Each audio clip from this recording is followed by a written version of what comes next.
Seorang warga sipil menyamar sebagai jaksa atau jaksa gadungan inisial AM alias Pung dan seorang pegawai P3K paruh waktu di Balai Penataan Bangunan Prasarana dan Kawasan Sulawesi Selatan BPBPK Sulsel ditangkap tim intelijen Kejaksaan Tinggi Sulawesi Selatan karena melakukan penipuan. Pelaku AM jaksa gadungan dan R oknum P3K mendatangi lelaki Is di rumahnya di Jalan Andi Jemma, Kota Makassar, mengaku sebagai jaksa di Kejaksaan Tinggi Sulawesi Selatan mampu menghentikan perkara korupsi yang ditangani bidang pidana khusus Kejaksaan Tinggi Sulawesi Selatan. Perang pelaku R meyakinkan korban Is bahwa AM adalah jaksa yang mampu menghentikan perkara korupsi di bidang Kejati Sulsel, lalu kedua pelaku meminta imbalan uang 45 juta rupiah. Tidak hanya menipu korban dengan cara mengaku mampu menghentikan perkara, oknum jaksa gadungan AM juga menipu korban, mengaku mampu meluluskan penerimaan CPNS dan P3K Kejaksaan RI hingga Is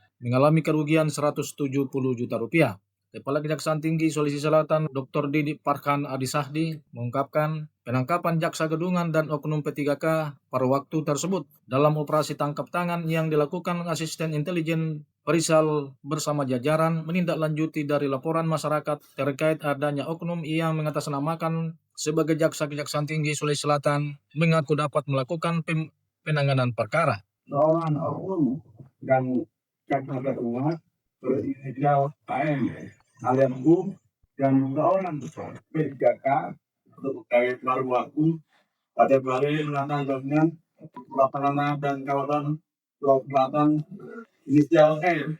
Adapun operasi tangkap tangan merupakan tindak lanjut dari laporan masyarakat terkait adanya oknum yang mengatasnamakan sebagai jaksa pada Kejaksaan Tinggi Sulawesi Selatan yang dapat melakukan pembunuhan. Menurut Kejati Sulsel, Dr. Didi Parkhan Adisahdi, tersangka M dan R melanggar pasal 21 Undang-Undang Nomor 31 Tahun 1999 yang telah diubah dengan Undang-Undang Nomor 20 Tahun 2001 tentang pemberantasan tindak pidana korupsi, menghalangi penyidikan pemberantasan korupsi. Dr. Didi Parkhan menghimbau masyarakat untuk selalu waspada terhadap oknum internal dan eksternal kejaksaan yang menjanjikan kemudahan dalam pengurusan perkara dan penerimaan pegawai PNS dan P3K di lingkungan Kejaksaan RI, terlebih lagi dengan permintaan sejumlah uang. Informasi selengkapnya dapat Anda baca di portal berita kami rri.co.id dan jangan lupa untuk mendownload aplikasi RRI Digital di Play Store.